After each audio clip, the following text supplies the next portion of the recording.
Welcome everybody. Welcome. We've got a wide range of professionals tonight and also some parents and carers. So all of you are more than welcome and thank you for joining us. So tonight, my name's Jackie. I'm going to be leading some of the session along with Viv and ably assisted by Liz. Thank you very much, Liz. Liz, welcome. If you wouldn't mind just turning your video off, and that would be just so everyone can, that would be brilliant. Okay, so tonight is about open and honest conversations with parents. It's not about SEN reviews. We're going to be doing another session tomorrow on that. So this is about developing those relationships as we go along, building up those relationships from the very start. So next slide, please.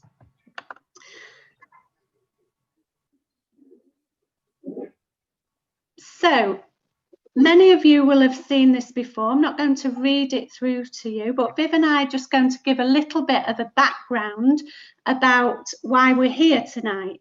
Back in 2009, LAM did a review and found that co-production was extremely weak, that many parents felt that it was a battle, and that basically there in the bold, the recommendation was that we need to work better on communication with parents. So that's the sort of background. Next slide, please.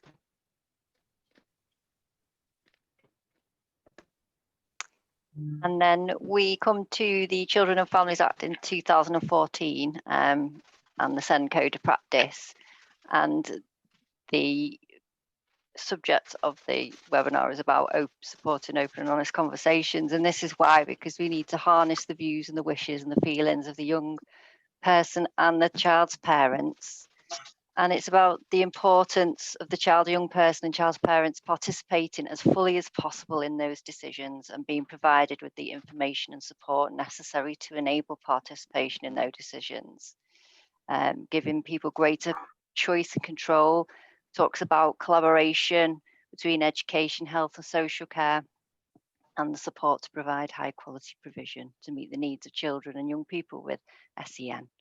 Could have the next slide, please.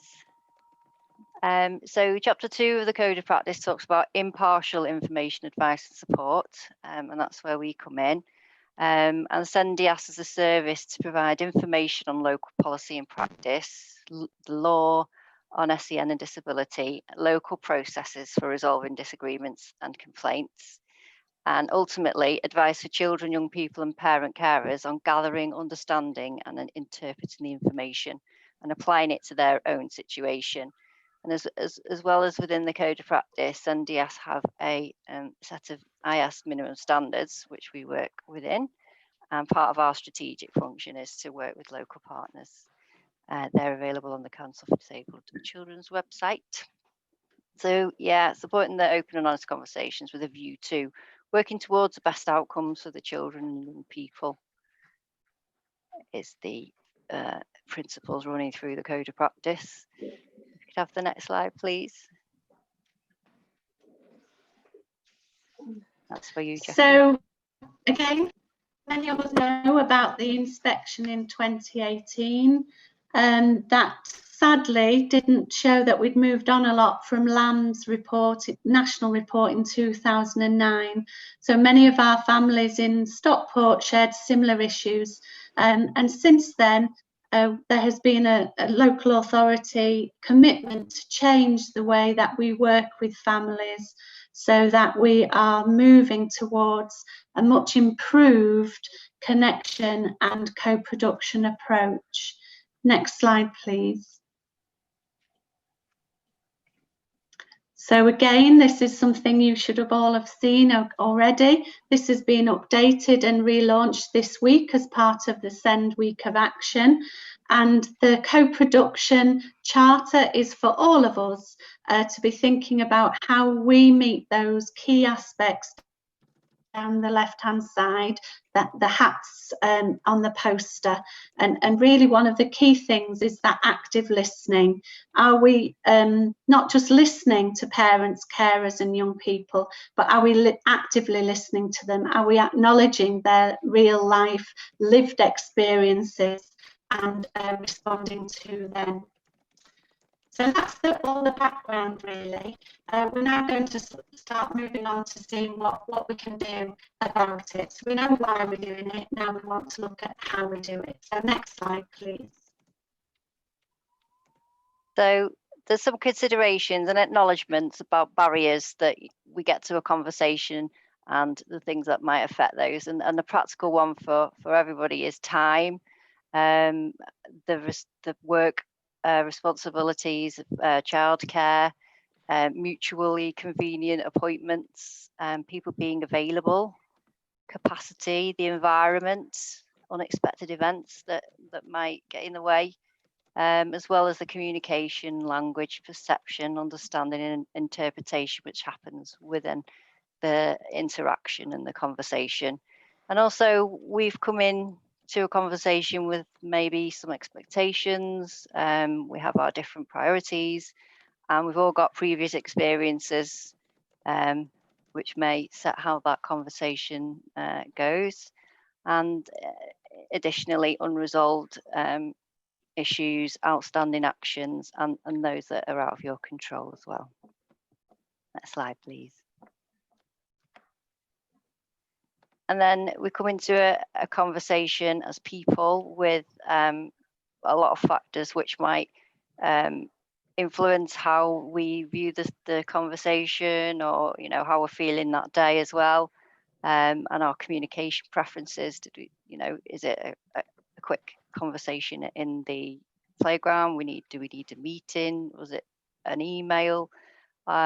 Considering people's own experience of education, stepping through the door of a school, everybody's SEND journey to date, where are people up to, how are they feeling about it, talking about confidence and resilience, which might affect how people are able to communicate in those conversations, cultural, religious customs, the health, housing, finance, all the backgrounds that people are bringing with them as well, and language and literacy, and agreeing how we speak to people and what language we use.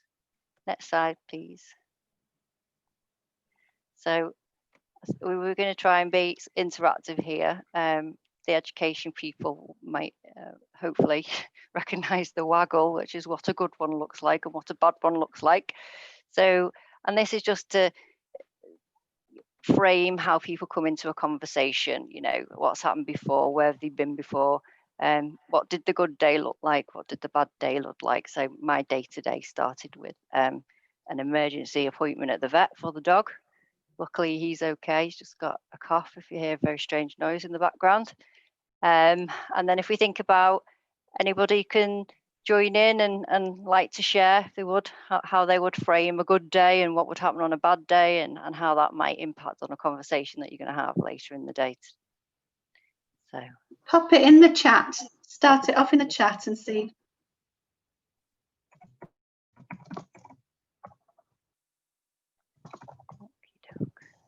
So what I've done is, it's okay, we'll go to the next slide, and then people can put it in the chat if they want to add to that. So I mocked up sort of a parent carer perspective, and this parent carer is having a day, and coming into a meeting, and even just the basic of, they've had decent sleep, a drink and a piece of toast is great. All the morning routines have gone well and made good time getting into school. The paperwork that was needed for the meeting is all organised. Walked into the door at school, got a nice friendly welcome and another drink. And Billy went into assembly. Everyone was saying what a star he was. Knowing everyone in the meeting except the person Jade, but she'd rung me to introduce herself yesterday. The meeting's gone really well, and you feel like you've agreed a good plan going forward, and also you know who to contact if you need to ask a question or check or do anything else. So that conversation, the good day started a good conversation. and maybe the bad day looked like only 3 hours of sleep, not even managed to have a drink that day. Billy wouldn't put his shoes on because his sock got a bit wet, so now we're running late. It's raining, so you get in late, you've parked in a cobbled side road and run in and worried about getting out of that street, it's so tight. Left the paperwork at home, it's got your questions on it. Billy doesn't want to go into assembly, and I can hear him outside getting louder. I'm not sure if I should leave this meeting and go and speak to him. And everyone's waiting for me. And the lady from so and so is there, and I'm not sure why. And the meeting started with telling me about what happened at lunch yesterday, and I'm feeling I need to rearrange this meeting now. Yeah, and people in the we've chat. got in the chat there people agreeing that sleep will affect it, bad day, having to dash back to work afterwards. So lots of other influences that might affect how we're coming into that meeting, either positively or negatively. Yeah. Next slide, please. So we're actually going to skip this because as part of our technical issues, we can't get this to show. However, I will send you the link afterwards. It's by Carrie Grant, who some of you will know, just talking a little bit about those the impact that coming into a school when you've had a bad morning and not getting a great welcome from the staff, what the impact of that is. So we'll go on to the next slide, but I will share that with you after.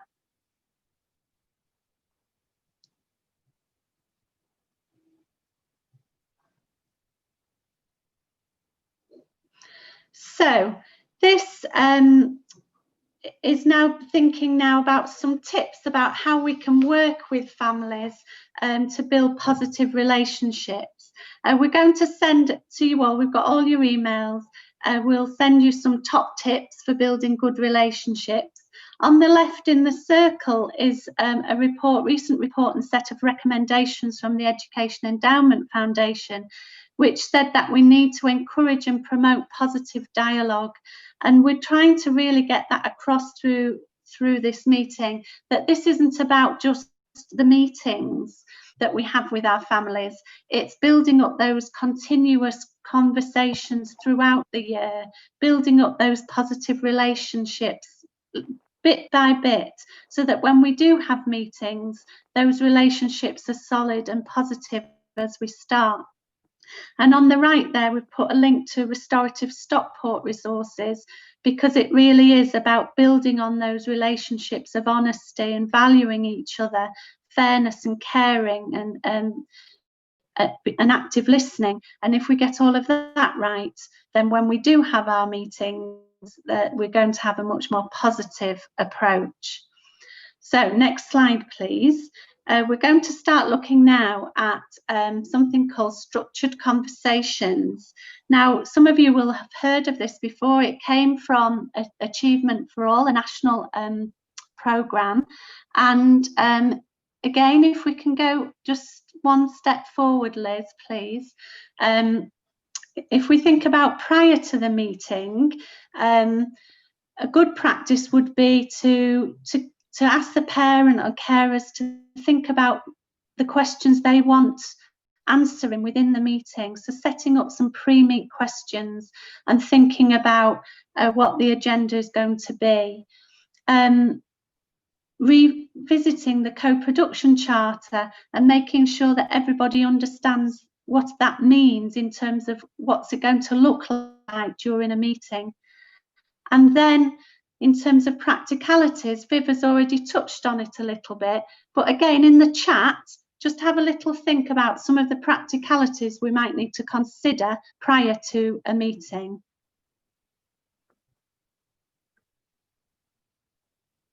So any ideas that anybody's got? So what might you need to be thinking about? Fabulous, thanks, Sarah. Jargon, making sure we avoid any jargon, thinking it through. Who will be there? Really key one there, Helen. Who's going to be there and why are they there? What are their roles?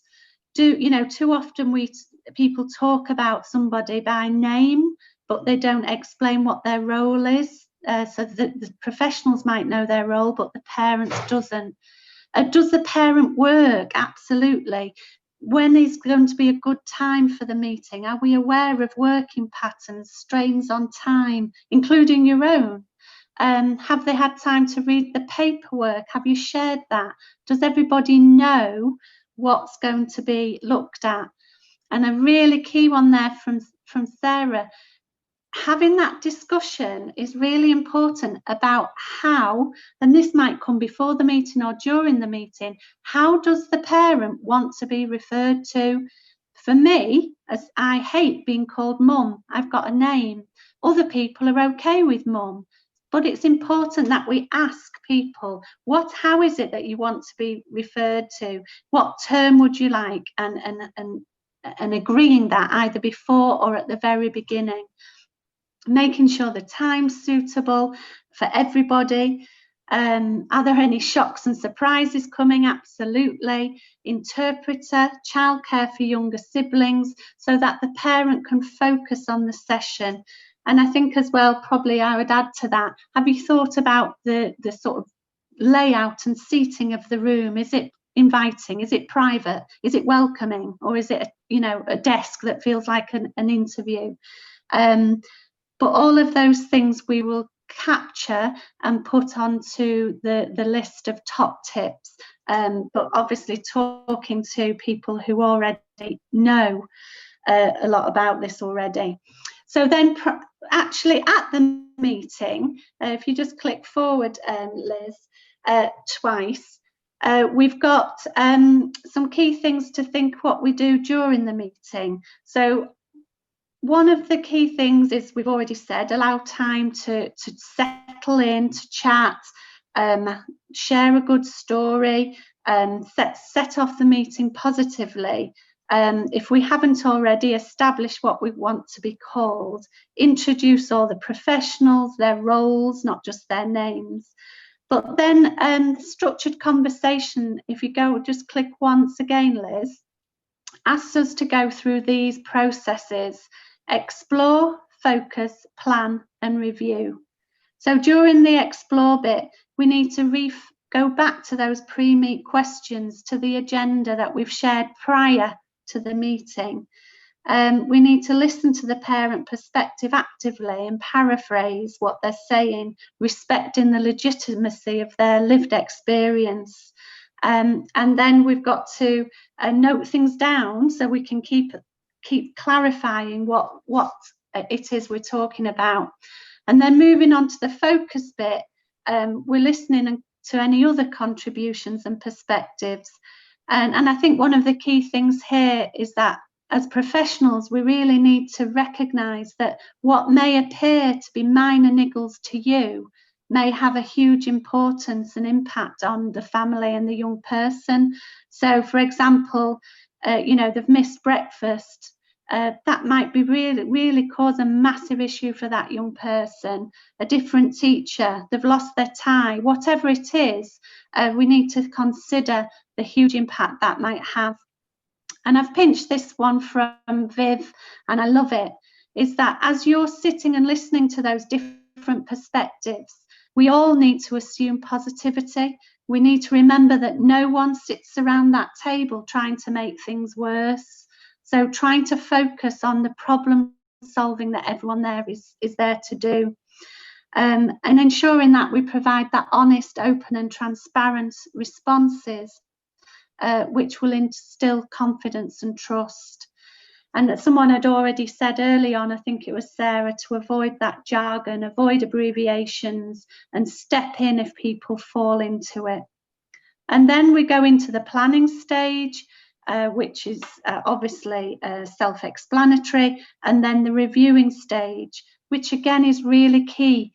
Those questions that you came to this meeting with, have we answered them? Is anything unresolved? Is anything unanswered? What are the next steps? Let me clarify what I think we've said. Is that what we're doing? And then establishing when we're going to meet next and what are the key issues.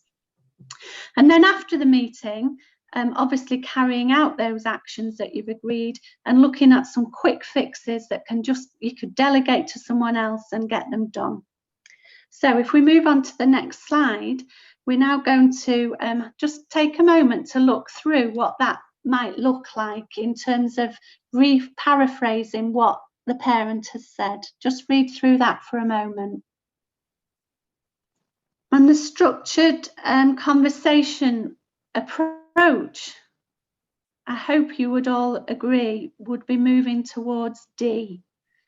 And D is really showing that we're trying to paraphrase what the parent has said. We're trying to show through a question that we've understood correctly what has been said and what the parent is feeling. So its tone is tentative. The rhythm is sort of conversational. Is this what you're saying? Have I heard that right? And it links very much really with the restorative approach that Stockport are taking. I'm wondering if that means, or, it's all that seeking first to understand. But there are clearly some challenges with this approach, which include time, training for staff to be able to respond in this way, and emotions. It's going to be an emotional roller coaster probably for everybody, and recognizing that as part of this approach. So that's a bit about structured conversations. I think one of the key messages we wanted to get across was, as professionals, as SENCOs, as teachers, and as parents, none of us want to be hit with surprises and shocks. I think Anne said that earlier. None of us want to be facing a meeting that we don't know what it's about, that we've just been suddenly dropped upon us, and we've had no time to prepare and consider what we want from it. So hopefully some of our suggestions have helped with that. But as we said at the beginning, a lot of this is about building up those relationships all the way along before we have meetings. So what we're going to do now is talk to one of our SENCOs, Danielle. Danielle, if you'd like to come onto video and unmute. And Danielle's just going to talk a little bit about what they've done at their school to build up relationships with parents. And I think we're lucky enough to have one of the parents on the call. Liz, if you'd like to stop sharing for a moment, that might help. Hi, Danielle. Hello. I've kind of set it up in I've written my few notes, being the teacher I am, in sort of how we set it up, sort of before, during and after, and then the things that I found difficult. So we decided to set up a parent forum after a few conversations I had with my head teacher. I brought it to the table and we discussed it at length for quite a while, and then we decided to take the plunge this year. So right at the start of the year, first thing that we talked about was getting the timing right for our parents. We did have at the time open mornings every Wednesday morning, so we thought it'd be a really good chance to sort of catch a big group of parents who were already in the schools, come and join us and chat about your children. Let's talk about the SEN at my school. Then thought about getting the right atmosphere, and the best way to do that, I think most people will agree, is with brews and biscuits, and making sure that they were available and making it that nice sort of chatty, relaxed atmosphere. That's what we were going for. Although it's generally a parents forum, we're still focusing mainly on SEN. So we sent personal invites out to all of our SEN parents, inviting them to the first one. But we also put an open invite in our weekly newsletter saying everybody's welcome. It's just we're talking about SEN, but please do come if you are able to. Now, turnout, especially for our first one, was absolutely incredible. We were blown away. We had to get sort of extra chairs and tables. We have a really supportive base, I think, at our school. I'm really lucky. We thought about sort of the the content in general, we had a bit of an action plan of what we wanted to be in the meetings, but I found out sort of since then I need to be very flexible with that, and whatever I had in mind kind of went out the window, but it's good to have as backup because it was taking the lead from the discussions that happened and being flexible in that way, and just being open to it all. Did think about, and after a discussion with Jackie actually, being able to cater for sort of different abilities, which was mentioned earlier. So I don't know all of the parents in my school well enough to know who needs sort of extra support with anything. So it's giving the opportunity, if I was asking them a question about something, well, do you want to talk to, the people who you sat with? Do you want to put Post-its out, and you can write an answer and put it on a sheet if you want to. If you want to just talk about it, that's absolutely fine, and just trying to make it as accessible as possible.